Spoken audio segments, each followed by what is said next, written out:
ಮುಂದೆ ಏನು ಮಾಡಬೇಕು ಅಂತಿದೆಯಾ ನೋಡೋಣ. ನಿಮ್ಮಪ್ಪನ PF, ಗ್ರ್ಯಾಚ್ಯುಟಿ, ಲೀವ್ ಎನ್ಕ್ಯಾಶ್ಮೆಂಟು, ಕೊನೆಯ ಸಂಬಳ, ಡ್ಯೂಟಿಯಲ್ಲಿದ್ದಾಗ ಸತ್ತಿದ್ದಕ್ಕೆ ಪರಿಹಾರ, ಇವನ್ನೆಲ್ಲ ಕೊಡಿಸೋದಕ್ಕೆ ವ್ಯವಸ್ಥೆ ಮಾಡಿ. ಇದೇನು ಸತ್ತೋದ ತಕ್ಷಣ ಕರೆಸಿ ಹೀಗೆಲ್ಲ ಮಾತಾಡ್ತಾನೆ ಅನ್ಕೋಬೇಡ. ಇದು ಪ್ರೊಸೀಜರು. ಈಗಲೇ ಮುಗಿಸ್ತೇ ಹೋದರೆ ಆಮೇಲೆ ಒಂದು ನಯಾ ಪೈಸಾನು ಕೈಗೆ ಬರಲ್ಲ.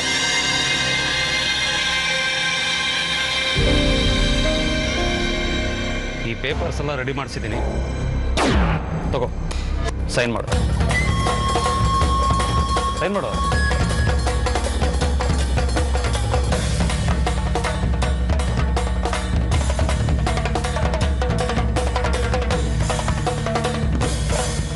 ನೀನು ಒಬ್ಬಳೇ ತಾನೇ ಇರೋದು.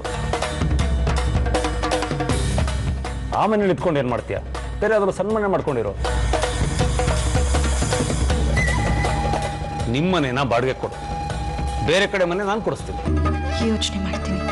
ಯೋಚನೆ ಮಾಡೋದಲ್ಲ ನಾನು ನೀನು ಒಳ್ಳೇದಕ್ಕೆ ಹೇಳ್ತಿರೋದು. ಆ ಮನೇಲೆ ನೀನು ಇನ್ನೂ ಇದ್ರೆ ಅಪ್ಪನ ನೆನಪು ಕಾಡ್ತಿರೋದು. ಸೈನ್ ಮಾಡು. ನಮ್ಮನೆ ಹತ್ರ ಮನೆ ನೋಡ್ತೀನಿ, ಅಲ್ಲೇ ಬಂದು ಸೆಟ್ಲ್ ಆಗು. ನಾನು ನಿನ್ನ ಲೈಫ್ ಸೆಟ್ಲ್ ಮಾಡ್ತೀನಿ. ಮುಗೀತಾ? ನಾನಿನ್ನು ಹೊರಡ್ಬೋದಾ?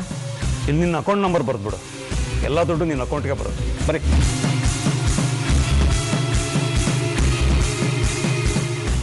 ನೋಡು, ನಿನ್ನ ಜೀವನ ಕಷ್ಟದಲ್ಲಿದೆ ಅಂತ ನನಗೆ ಗೊತ್ತು. ಹೆದರ್ಕೋಬೇಡ. ನೀನು ಅನಾಥೆ ಆಗಿದ್ರು, ಒಬ್ಬ ಕಾನ್ಸ್ಟೇಬಲ್ ಮಗಳಾಗಿದ್ರು, ನಾನು ಅದನ್ನೆಲ್ಲ ಯೋಚನೆ ಮಾಡಲ್ಲ. ನಾನು ನಿನಗೆ ಲೈಫ್ ಕೊಡ್ತೀನಿ. ಲೈಫಾ? ಹೌದು. ನಿನಗೆ ನಿಂದೆ ಆದ ಬದುಕು, ನಿಂದೆ ಆದ ಸಂಸಾರ ಬೇಡವಾ? ಅದನ್ನು ನಾನು ಕೊಡ್ತೀನಿ.